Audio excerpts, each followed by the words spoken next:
You're here with me, Jen the Taxidermy Witch, and we're going to talk about chicory.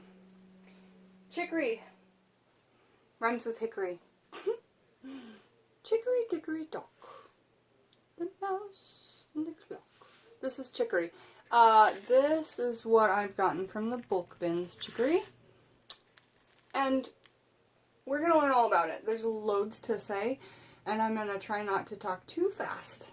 But we've got tons to go through. This is chicory in the loose bulk form, like this. I just put it into like a glass oil bottle I've cleaned out. And for this much was $9. Like, there's not much there. So it's quite expensive even when you get it in bulk. And then I got this cold brew Grady's. Not a fan of the taste, but I leave it for offerings for my hoodoo ancestors, okay? So, that is chicory, by the looks of it, and I'm going to put it here. I'm also going to show you guys this really rad setup I did for my Scrabble tiles, because I'm really proud of it.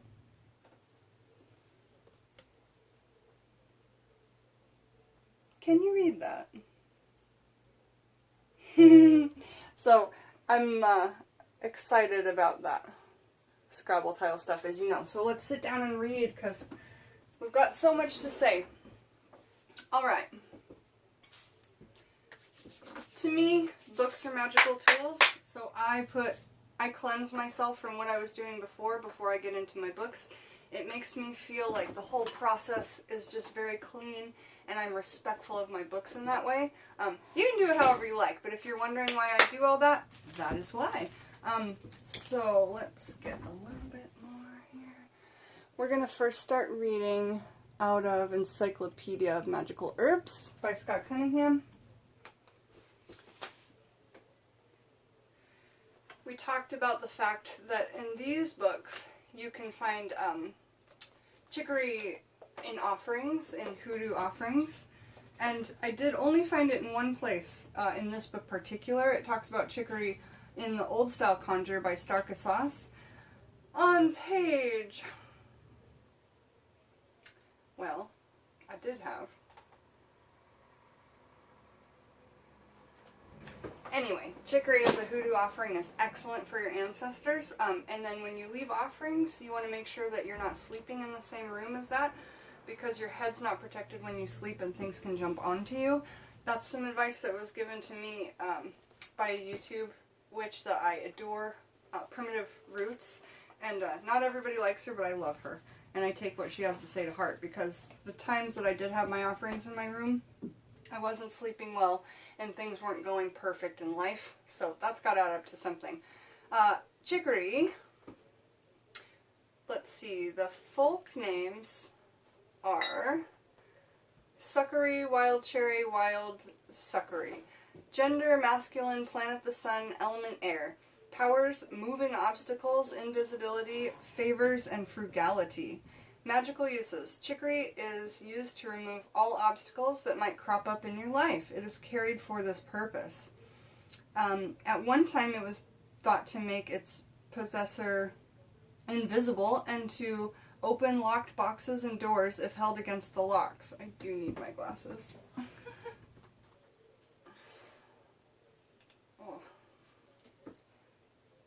That is quite better.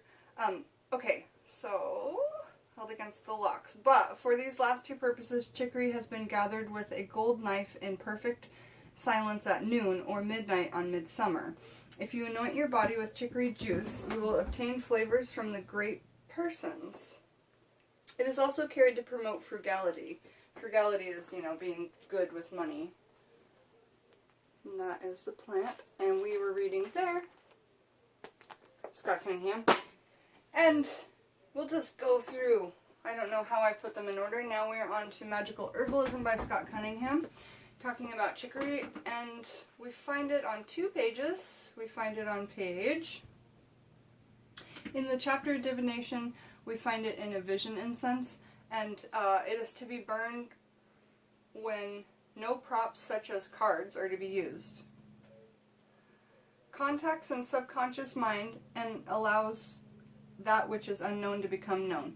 3 parts confoil, 3 parts chicory root, 1 part clove, and then you grind together on Wednesday night. In All Acts of Divination, and it, you know, talks more about that. So then on to page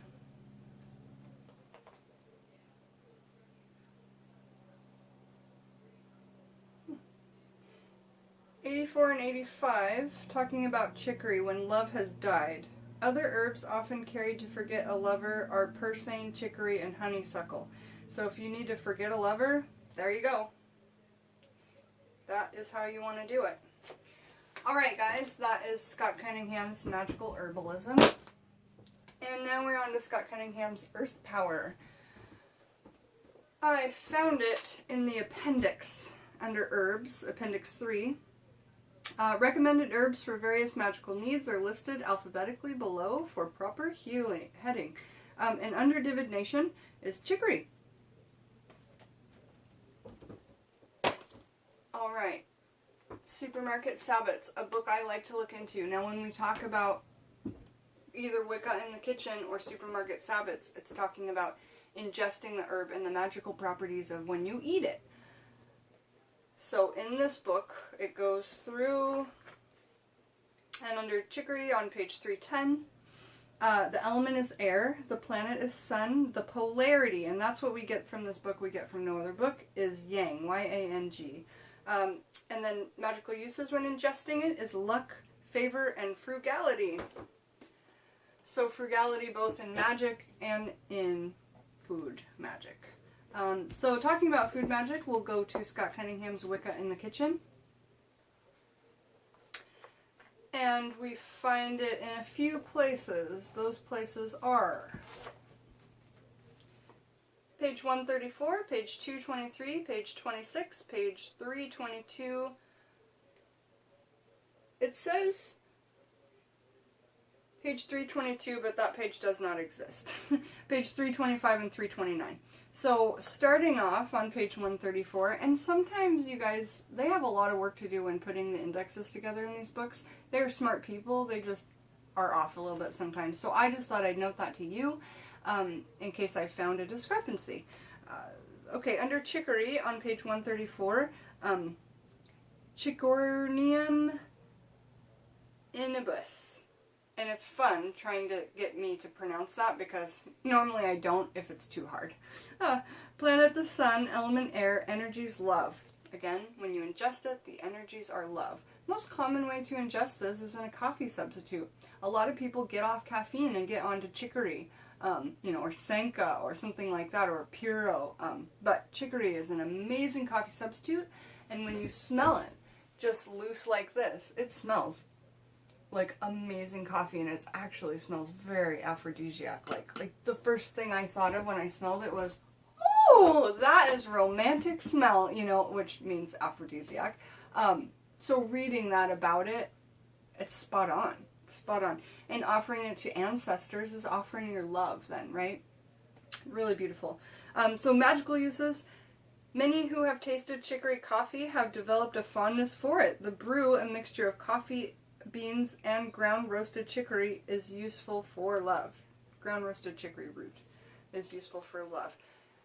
Now, in New Orleans, they do chicory and coffee, and that's what that cold brew is I showed you. But I've read that a lot of people that want to get off caffeine and coffee just slowly, they go to that as an in-between and then slowly get off coffee and onto chicory. And if you like the taste of coffee, like if you're drinking decaf coffee because you like the taste, really, chicory is not hard to get onto. But if you're onto coffee because of the caffeine, your body's going to go through withdrawal on the way out. It's crazy. I watched my dad go through coffee withdrawal many times in his life, and he had headaches for months. So that can't be a great thing for us, right? I also know loads more about coffee that's bad for your body. So if anybody wants to know how coffee disrupts the flow of the body, both in witchcraft, meditation, and just your general health, I can make a video on that. And I would love to. So I didn't find it in here under food. I just found it under the, like, having it in coffee and then having it in a gin, right? Because, oh, sorry, that was, never mind. Not gin. That was my juniper berry video. Excuse me. But you can certainly, I feel like you could put chicory into a meat rub, but I'd have to try it first. But you know, we can use coffee on a meat rub, so I think my intuition tells me yes, and then plus, if it's a coffee substitute, obviously that would work, right? So I have to look into that, but I think that it would be a good meat rub. And then I find it on page 223 under Herbs and Spices for Love. And it's under the list of herbs and spices for love. You can add these spices to soup, fish, and other love-inducing foods.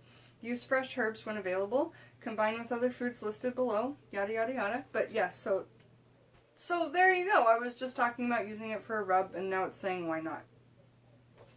It's so funny. Because I don't read these books beforehand. It takes me enough time to just find out what pages they're on. So I'm learning this like with you guys, but a lot of times I've looked it up already.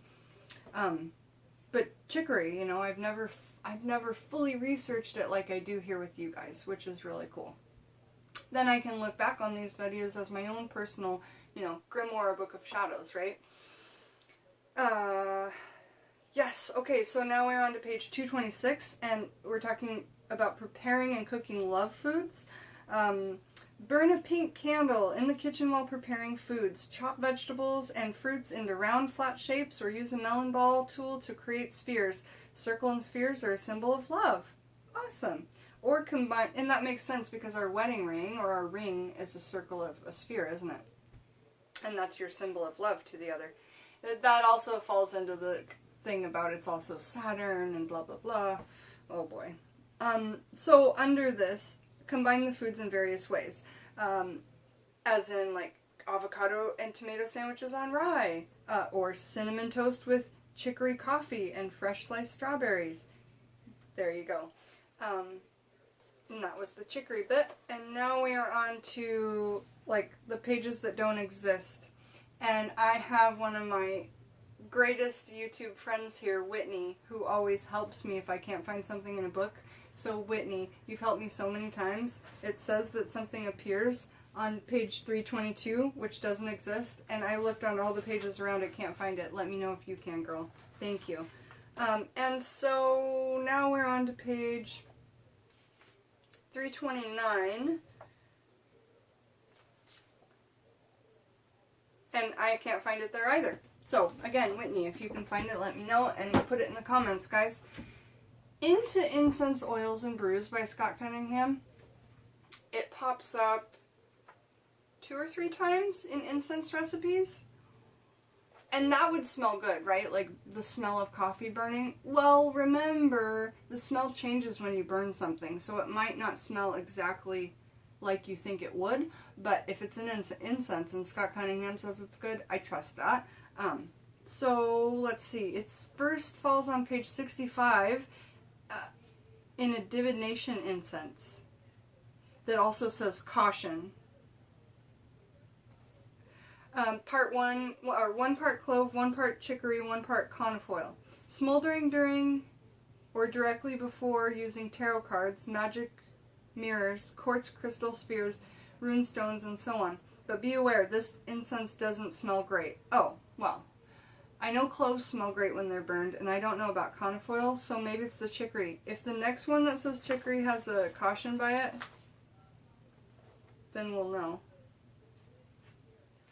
Was that the only chicory one? I think that was the only chicory one. Yeah. Alright, so maybe it is the chicory that doesn't smell good. Because, yeah, we do have to remember that when we burn herbs, it does change the smell. Smell some rosemary or a piece of sage that's never been burned, and put it in between your fingers and rub it and let the oils come out and smell those oils. And then burn it and smell the smoke. And have a piece of it that you're not burning, still smelling that and smelling the smoke. And you'll smell there's a difference to it. And maybe when chicory burns, maybe it smells horrible. I also, yay, found chicory in this book. I know that there are some great medicinal benefits for chicory. They didn't show up in here, but something else really interesting did show up in here that I haven't brought up in my channel ever, is Bach flower remedies. And I'll tell you what they are. This is so great and exciting. So, Chicory, Bach flower remedies. Did I find chicory again? Oh, that's lemon balm. Old video. Okay, so chicory, it falls under a Bach flower remedy, but I'm going to tell you what they are because we still have plenty of time in the video, and I got through all my books. Yay! Bach flower remedies. The Bach flower remedies represent an approach of herbalism that is an alchemal approach to herbalism, an alchemal amalgam of the spiritual essence of the flower in cooperation with the emotional, mental need of the person. So I don't know how to break that out into perfect English. So you're taking alchemy and you're mixing it with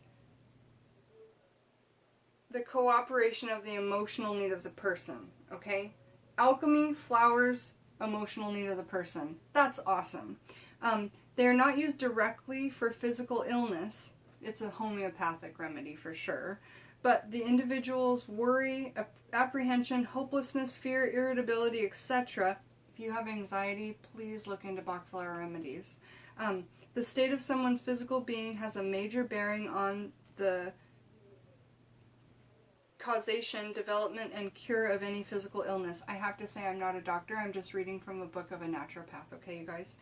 The remedies appear to work with the life force, allowing it to flow freely through or around the block, and so speed healing and return to wholeness. 38 remedies were developed by the late Edward Bach.